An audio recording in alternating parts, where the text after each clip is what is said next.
الرياضيات للصف السادس الابتدائي.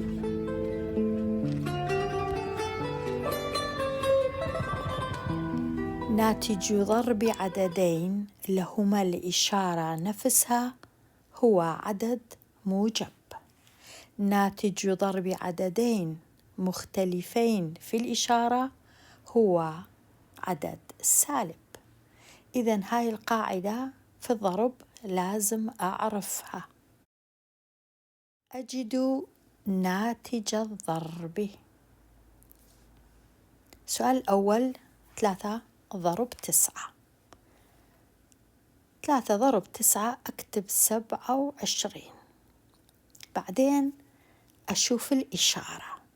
إشارة هنا موجبة، إشارة هنا موجبة. إذن لأن نفس الإشارة إذن دائما موجب. نفس الإشارة هنا ونفس الإشارة هنا ما اختلفت، إذن دائما الناتج موجب بس ما أكتب. السؤال الثالث 12 ضرب 9 108. بعدين أشوف الإشارة. العدد الأول موجب، العدد الثاني سالب. بما أنه الإشارة اختلفت إذن الناتج دائما سالب. السؤال الخامس 30 ضرب 60 2 و18. بعدين أشوف الإشارة. العدد الأول موجب، العدد الثاني موجب، إذن نفس الإشارة ما اختلفت، إذن هنا موجب. السؤال الثاني 4 ضرب 7 28. بعدين أشوف الإشارة. سالب عدد سالب عدد سالب، الإشارة نفسها ما تغيرت، إذن موجب هنا، وموجب ما أكتب. 25 ضرب 25 625. بعدين أشوف الإشارة. عدد سالب عدد سالب، نفس الإشارة ما تغيرت، إذن موجب، الناتج موجب. السؤال السادس 0 ضرب 45. كل شيء ضرب 0 الناتج 0، والصفر بما أنه ما عنده إشارة إذن ما أهتم إذا كانت هاي إشارة سالبة موجبة، مو مشكلة، لأن إشارة 0 دائما بدون إشارة، 0 ما أخلي أي إشارة. السؤال السابع لدى عباس 90 سهما في رأس مال شركة.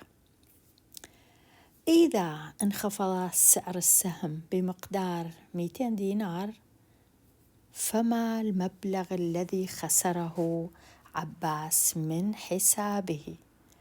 إذا انخفض سعر السهم إيش قد يخسر عباس من حسابه؟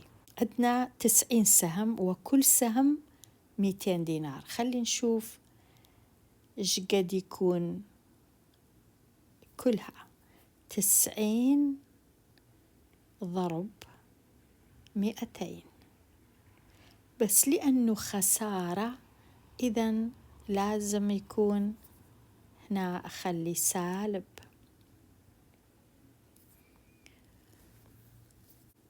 0 0 0. 9 ضرب 2 18.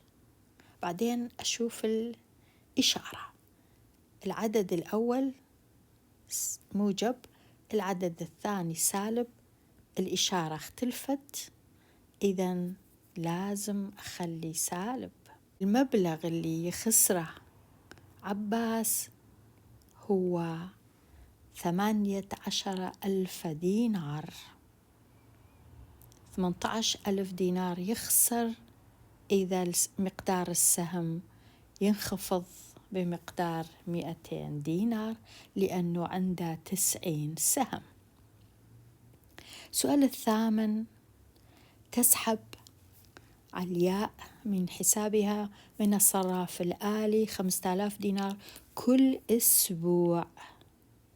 ما المبلغ الذي تسحبه في حسابها أو من حسابها في 6 أسابيع؟ 6 أسابيع وكل أسبوع 5000 دينار، بس لأنه سحب إذن العدد يكون سالب. بعدين نضرب 6 في 5000، 0 0 0، 6 ضرب 5 30. العدد الأول موجب، العدد الثاني سالب، الناتج دائما سالب لأن اختلف. إذن أكتب دينار خلال 6 أسابيع 30,000 دينار. كيف أجد ناتج ضرب -15 و-9؟ عندي -15 نضربها في -9 لأن الإشارة نفسها، إذن الناتج دائما يكون عدد موجب. ونضرب 15 في 9، 10 في 9 90، 5 في 9 45، 90 زائد 45 يكون 135. الجواب 135 والجواب موجب. أجد ناتج الضرب. السؤال التاسع، 5 ضرب 6 30. بما أنه الإشارة نفسها ما تغيرت، سالب سالب، إذن الناتج موجب.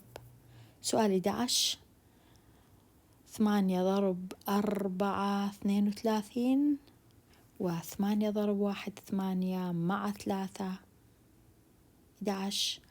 بما أن الإشارة تغيرت، عدد موجب عدد سالب، إذن لازم يكون النتيجة العدد يكون سالب. -35 ضرب 0، ما أحتاج أفكر، دائما الناتج 0 بدون إشارة. 36 وسالب لأنه الإشارة تغيرت، سالب موجب. مختلفة الإشارات مختلفة. سؤال 12، سالب سالب نفسها، إذن الناتج موجب. وضرب 26 ضرب 15، 5 ضرب 6 30، 5 ضرب 2 10، و3 1 ضرب 6 6، 1 ضرب 2 2، أجمع 0 9 3. سؤال 14، 0 0 27. الإشارة -30 و-90 نفسها ما تغيرت، إذن الإشارة هنا الناتج موجب. سؤال 15، صاحب شركة إيراده 300 مليون دينار خلال 10 أشهر، فإذا كان يدفع كل شهر 5 ملايين دينار أجور العمال، ما المبلغ الباقي لديه؟ 10 أشهر وكل شهر أجور العمال 5 ملايين، إذا نضرب في 5 ملايين بس بالسالب. الناتج سالب 50 مليون دينار.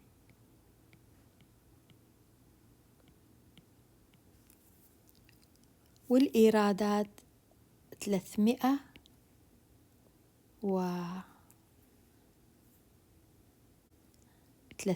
مليون، نطرح منه 50 مليون، يبقى 0 0 10 5 ومليون دينار، يبقى 250 مليون دينار. المبلغ الباقي لصاحب الشركة. سؤال 16. إذا كانت درجة الحرارة في فصل الشتاء عند سفح جبل سالب 8 درجات تحت الصفر سيليزية، ودرجة الحرارة على قمة الجبل 3 مرات أو 3 أمثال درجة الحرارة عند سفحه، كم درجة الحرارة عند قمة الجبل؟ عند سفح الجبل سالب 8، وعند قمة الجبل 3 أمثال. إذا نضرب سالب 8 مع 3 لعددين، واحد سالب واحد موجب، إذا النتيجة يكون عدد سالب. إذا درجة الحرارة عند قمة الجبل سالب 24 درجة سيليزية أو 24 درجة تحت الصفر. مسألة مفتوحة، أكتب مثالا واحدا لكل مما يلي وأجد الناتج. أنا كتبت مثالين، والطلاب ممكن يكتبون أي أمثلة يريدون. أجد ناتج ضرب سؤال 19. 5 ضرب 4 ضرب سالب 6. أول شيء أضرب هاي العددين لهم نفس الإشارة، إذا الناتج يكون موجب. 20 أضرب في سالب 6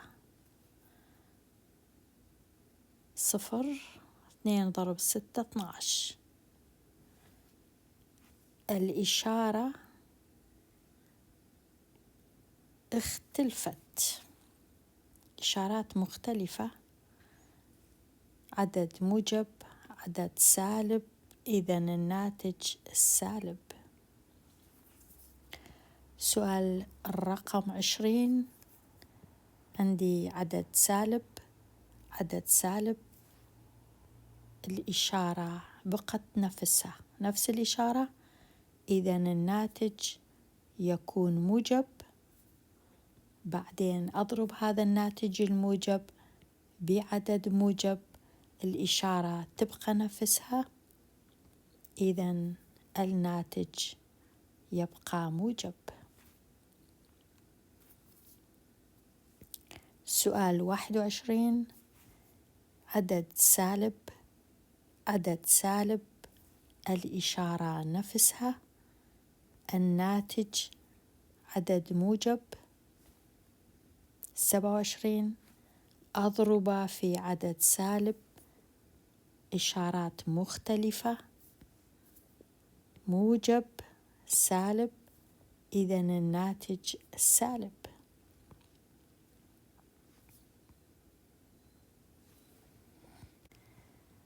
سؤال 22.